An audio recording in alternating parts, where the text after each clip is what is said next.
Hi guys, and welcome back to my YouTube channel. This is Positively Diverse. It's great to see you back here again.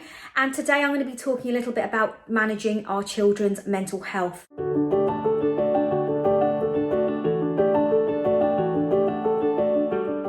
During the last year, it's been incredibly difficult to manage our children's mental health because not only are we going through our difficult times and trying to get through those times, but supporting our children with their needs of what they're going through has been incredibly difficult. Students that I've been working with have said to me that one of the most difficult things they've had to experience is not be able to see their peers, not be able to go into school, not be able to see their teachers. The normality of life has really stripped away the confidence with some students. So how do we manage this? How do we support our students? How do we give them the tools to be able to master and overcome these difficulties? Well, some of the tips have been shared with me from my students who've given me some advice on what's working for them. Tip number one, being able to communicate through art. Lots of students have found new ways to be able to express how they're feeling. So this has been through various art courses. I know myself as a parent, I've actually logged on to Eventbrite, and last year I took part in a couple of art courses with my 10-year-old daughter. We did a mandala course, which my sister recommended and was amazing. And we also did some sort of create and mould work together, which was on another Eventbrite course, something that took me out of my comfort zone. I was never really good at art myself when I was at school, but took me back to my inner child, and it really allowed me to explore how I was feeling through my artwork. So this is definitely something to explore. Tip number two, poetry and writing.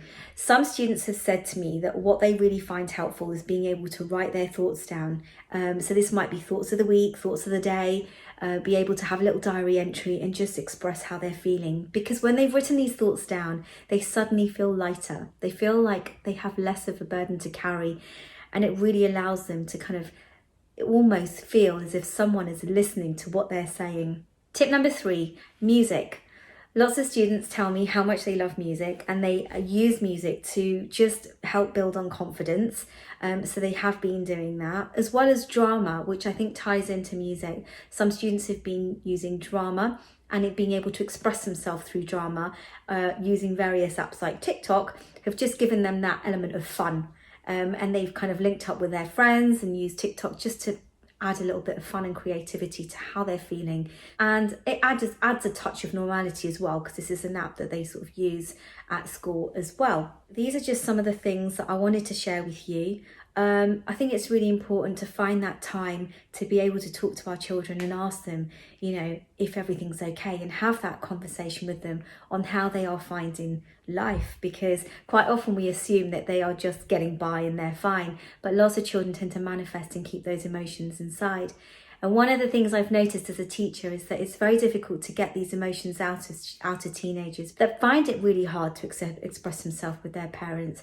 They find it easier to be with their peers and to open up and tell their peers how they're feeling, because their peers get it. Their peers understand what they're going through, but they forget that their parents are there for them. Their parents will always be there for them, and that they will listen to them. So it's about children understanding that the parents will take the time to listen to them if they say, sit down and listen to me, I need to talk to you about this. I'm going to provide some links for support and advice in the comments below. So if you feel that you would like to have a look further at some research or contact some numbers for further advice and support, please do feel free to do so. But if you're a student who's struggling with your emotions and you're struggling with how you're feeling, remember you're not alone.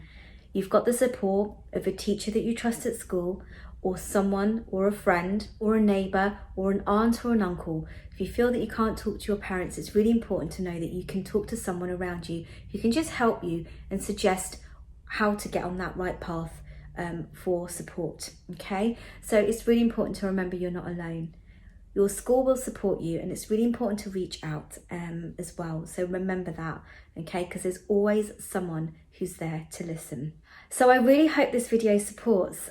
Equally, I think it's so important for parents to know that managing mental health is incredibly difficult, especially when you've got children in your care and you've got children to look after.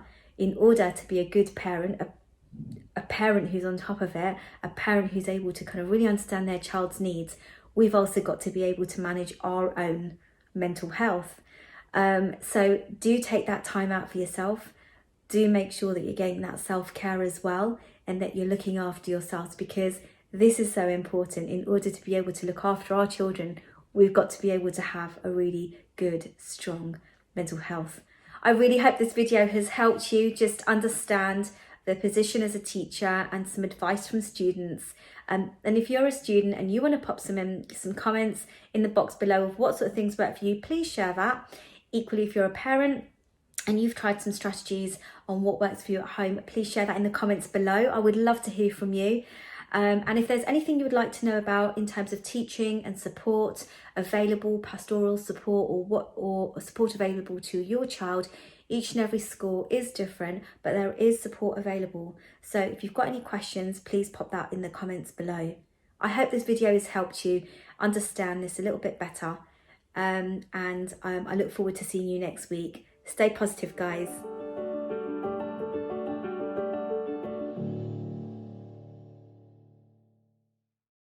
Thank you for watching the video. If you liked the content and you liked what you saw, don't forget to hit the like button below and subscribe to my channel, where I'll be sharing more content with you. If there's something that you would like me to talk about, please pop it in the comments below. See you next time. Stay positive.